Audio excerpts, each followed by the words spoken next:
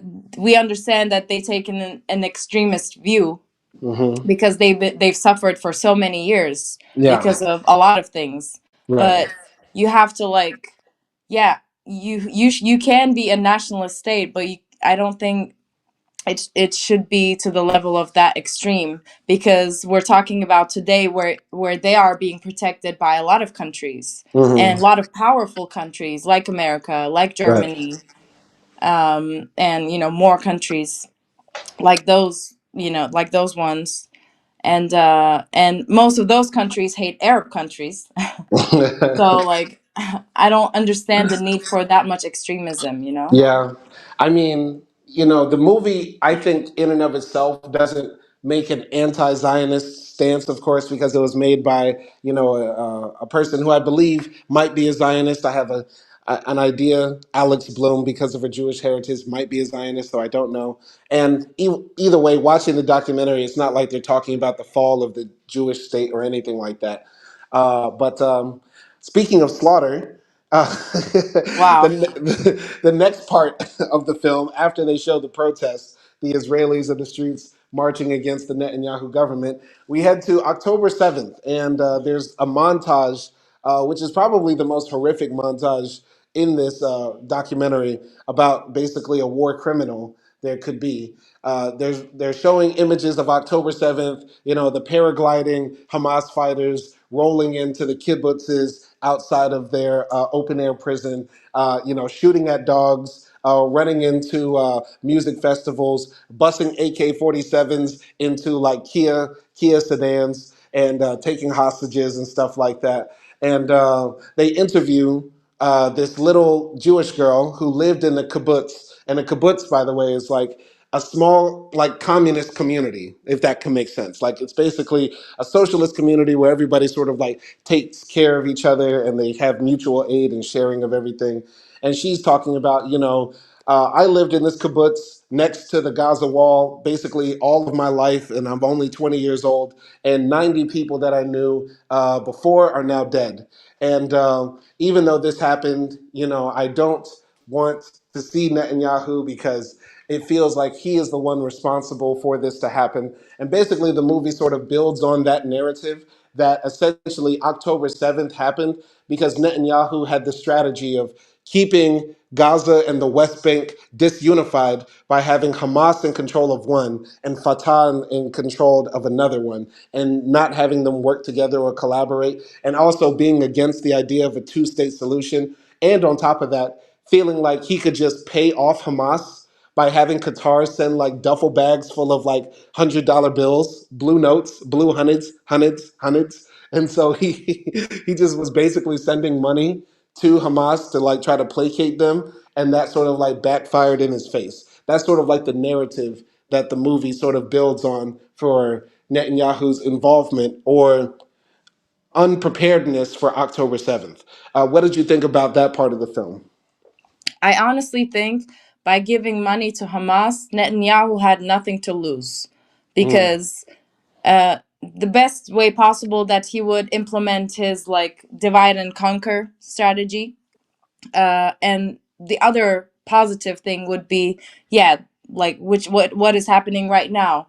The war would break out, and that he would have an excuse to postpone his indictment.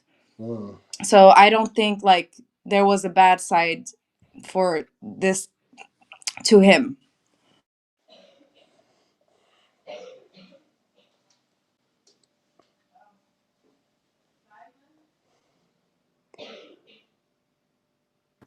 Are you there?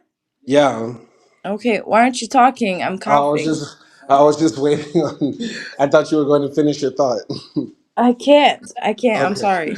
Okay, no worries. We're about to wrap it up soon. But yeah, the footage of October 7th was horrific, just like the same way it was like a year ago. Like I'll never forget, being in this apartment where I am now, watching all of those images when it happened. I was watching it on 4chan when it happened, on chaotic.com when it happened, and I saw some videos that were just crazy. Like I couldn't believe it. A part of me was a bit energized because I'm watching the Israeli Palestinian conflict from afar. Even though I recognize it's a genocide happening to the Palestinians, it's overall not my fight because there's anti black actors on both sides. And I just want the best man to win, I guess, in this case. And, to see a people, fight back after so many years of like degradation and oppression against them, plus my interactions with actual Palestinians from Gaza, I was like, okay, they're getting their one up. I'm not happy to see civilians die, but we've seen civilians get killed by the Israelis against Palestinians for years. So I was like watching that, like sort of like, okay, they got one, they scored, you know, and but yeah, watching the videos again, it just really hit me how senseless this violence is. Not in the sense that people fighting for their freedom or liberation is senseless, but the fact that there is a solution out of it, but people don't want to give up any sort of edge. They don't want to give up any sort of advantage that they have right now to find a peaceful solution. So it was Yeah. hard watching that October 7th footage. But what did you think? Yeah, I definitely agree with you on the sense that, like, yeah, a group of people, and especially like Netanyahu, like they don't want to give up the power, and he looked so delusional in the documentary, Hmm. and like there's a part where he quotes Godfather, right? And he Hmm. says like, keep your friends close, keep your enemies closer. And Hmm. while he's up in his seat in the palace of Israel playing Godfather, like people are dying on both sides. People are losing their friends on both sides and their Hmm. families. And like he's not involved in the reality of any of it, while Hmm. he's just like up there trying to do strategies, whether they're fail or not, and just risking humans and human lives. Hmm. And that's like what is the most annoying thing Yeah. about him and his politics. Yeah. Yeah, it was he definitely, had no real strategy to deal with Hamas. But I think we cannot just label, Netanyahu a fool. I think anybody who fills that seat, unless they're actually willing to concede that Israel is illegally occupying the West Bank and that they need to lift the blockade on Gaza, which I cannot imagine any Israeli politician doing. Unless they're willing to do that, the same thing would have happened. You know what I mean? Like, whoever sits in that seat of prime minister, leader of Israel, commander of what that state is, the same thing will happen, right? There's going to be Palestinian armed resistance to it. Yeah, but at the same time, like they showed a former prime minister who actually started um, the peace, relationships between Arabs and Israel. Right. Yeah, And then, that was Rabin. Rabin got killed because he found a peace deal with Egypt, right? And the hardline Israelis were pissed at him, so they killed him. Go ahead. yeah, so it's like there is a possibility there, but also like that, like you said, that guy was assassinated by Hmm. Jewish supremacists. Hmm. And which is like very unfortunate that nothing like that continued to happen, but instead it just like became worse and worse. Hmm. So yeah, I don't know, it's just like really annoying that this all sort of ties up into him hiding his crimes, his corruptions, and that it feels like he doesn't actually care neither about Israel nor about Palestine Yeah, for at the two. end. Like he just cares about getting rich and having, luxuries in his life, and whatever happens, happens. Yeah, I mean, for $1,500 cigars, this thing went really far. I know, like it's insane. Like this all started with a penchant for Cuban cigars. Like, Yeah. And like I really like that they put like that young Israeli girl there in the mhm. documentary. She was making the most sense out of Yeah. everyone. And yeah, I think she said something like, you know, on the other hand, my Israeli neighbors died, but now all of my Palestinian neighbors are dying. Mm, So it's like, I don't, I don't want to, like, blame any Jewish citizens for being Jewish and for being under the rule of Netanyahu, hmm because I feel the same way about my country. I would not support my country if my country went to war with any country, any other country, hmm unless like that country, like attacks us or something. Right. Maybe But like but I mean, it even could then, be. I would have to question like what is the reason for the But attack. there's an argument to make your country's been waging a hot war or a cold war against the Kurdish people for years. I Yeah, and mean, I do not support that. yeah.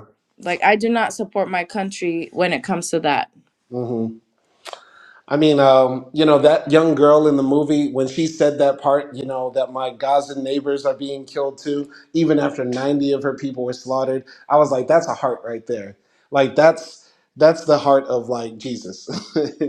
She's really got because I was thinking about like an American whose father died on 9/11, saying like, we don't need to be killing Arab people in the Middle East. We just need peace. You know what I mean? That's a beautiful thing. Yeah, because in real life, you can't live with that much hate in your heart with Yeah. the people that you live next to. hmm Like they used to live in the border. They probably exchanged goods with each other, Yeah. So it's like kind of hard to be seeing the same people who literally live in the same earth as you do and hmm then constantly hate them Yeah. in that sort of like environment. I would never understand that sort of like hatred. Never, never. But moving on, basically the film sort of wraps up with, October 7th happening and basically the hostages being like the center point of the documentary. So, as you know, like 1,000 Israelis were killed that day, and then like 100 or so hostages were taken in. Now, some of them have been released and some of them have died, but overall, like, Hamas still holds about, I think, 75 hostages to this day as we're talking about it now. And Israel is demanding the hostages back before they end the hostilities, meaning before they stop bombing hospitals and nurseries and orphanages and stuff like that. So the war is still continuing since October 7th, and the Israeli public is really mad because they're like, we want our hostages back. And when the hostage people go and talk to the government, they're sitting down with like Smotrich, like the right wing extremist who ended up becoming the finance minister after a burgeoning career as a Jewish terrorist. He says to them, you guys are using the hostages as a cynical, emotional ploy. And they get really pissed at him and they curse him out in front of the public. And then the hostage families go and sit down with like the Netanyahus. And Sarah Netanyahu says to them, you guys really need to be nice to my husband and say nice things about us. Because if you don't say nice things about us, why should we help you? And so people get really pissed at her as well. And, the film basically wraps up with like, with this note saying like Netanyahu is sort of like leading the country down a path of destruction that they cannot come back from. And on top of that, Israeli society really needs to look themselves in the mirror and ask themselves, like, are we going to continue to let this happen? And the movie ends with, I think on the note that it's like, you know, we need to hold our leaders accountable and we need to continue to challenge them and not be afraid. And even if they try to do crazy things like, push back their corruption trial dates or change the constitution or put themselves in power forever or lead the country into an endless war to maintain their power, we still need to, fight back against that and resist and continue to try to fight for a better future and more of our ideals. But what did you think about those parts? Yeah, I think those parts confirmed my idea that Netanyahu's or Bibi Netanyahu doesn't also actually care about Israel as well, Mm, because like his wife is an emotional terrorist for hmm saying that sort of thing. And like normally, they should be the ones who are being consoled and who are getting some sort of something from the government, like some, emotional support that the hostages are going to be okay, whatever. And instead they're like being told to praise the prime minister who is in war with, another country. Hmm. But I like the ending, like you said. I agree with you that it sort of tells us to look back at our, you know, at the people that we put in high places Hmm. and critique them harshly. Yeah. Yeah. And overall, I think this was a good documentary.